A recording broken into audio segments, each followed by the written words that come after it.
Doctor সাহেব, আপনি প্রেসক্রিপশনের উপর যে ওষুধটা লিখছেন এটা আমার কিছুই বোঝা যাচ্ছে না। আমি বহুত দোকান ঘন্য কুটিও কমা পানো না। আরে এটা ওষুধ লয় তো, নতুন কলম দিয়ে লেখা শুরু করছি তো।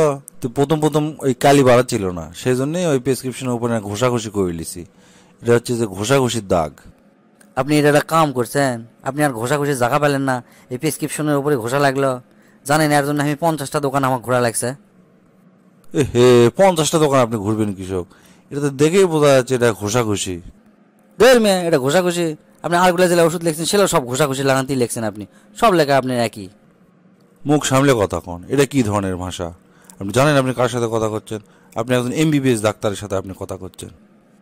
আপনি এত শিক্ষিত, এমবিবিএস পাস করছেন, তো লেখা এত খারাপ কৃষক? আপনি সুন্দর লেখা এতদিন ধরে লেখাপড়া করছেন, সুন্দর করে লেখাপড়া শিখেননি এখন পর্যন্ত। এখন তো আমার সন্দেহ হচ্ছে যে আপনি লেখাপড়া করছেন কিনা, না মিসাই ডাক্তারের চেয়ার বসছেন। আমার সার্টিফিকেট দেখে মন চাচ্ছে। এত খাপসা লেখা হয় মানুষের। আমার কতখানি ক্ষতি আছে জানেন? প্রথম দোকানত গেছি, তাই করছে আজ দেবো না, কাল কালি আসি দেবো নি। আর পরের দোকানত গেছি, সেই দোকানদার করছে এই কোম্পানি বন্ধ হয়ে গেছে, অন্য কোম্পানি আছে, দেবো নাকি। তারপরের দোকানত গেছি, তাই করছে এই ওষুধের খুব ডিমান্ড, 200 টাকা এক্সট্রা দেওয়া লাগবে।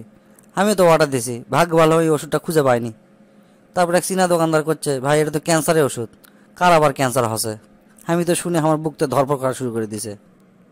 তা আপনি মিসাই উল্লা দোকানত ঘুরবে গেছেন কে? আমাদের এই চেম্বারের নিচে যে একটা দোকান আছে, এই দোকানত গেলে তো সব বুঝবার পারে।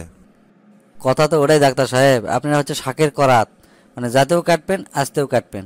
প্রথমে আনো হচ্ছে যে আপনাকে 1000 টাকা ভিজিট দিয়ে আপনাকে দেখাবার, আসে কিছু না শুনতে আমাকে 5000 টাকা দিলেন পরীক্ষা।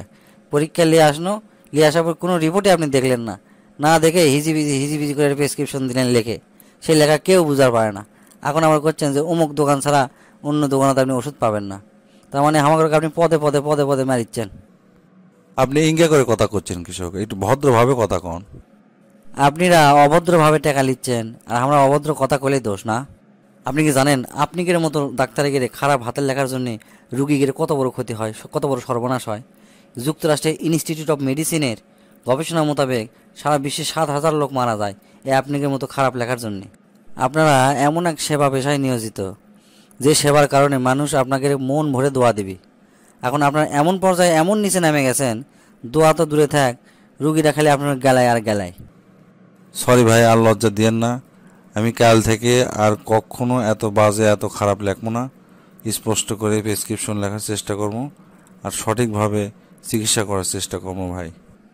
কাল থেকে কৃষক আপনি এখন থেকেই লিখবেন সুন্দর হাতের লেখা, আর একটা রোগীও যেন আপনার দ্বারা যেন কোনো ক্ষতিগ্রস্ত না হয়। ঠিক আছে ভাই, আর লজ্জা দিয়েন না। আমি এখন থেকে সুন্দর করে প্রেসক্রিপশন লেখবো, আর সকল বাংলাদেশের সকল ডাক্তারের উদ্দেশ্যে করছি, আপনারা সবাই সুন্দর স্পষ্ট অক্ষরে সুন্দর করে প্রেসক্রিপশন লিখবেন, যেন যে কেউ এই প্রেসক্রিপশন পড়ে বুঝতে পারে, আর ভুল ভাল ওষুধ খায় যেন কোনো রোগী যেন বিপদগ্রস্ত না হয়।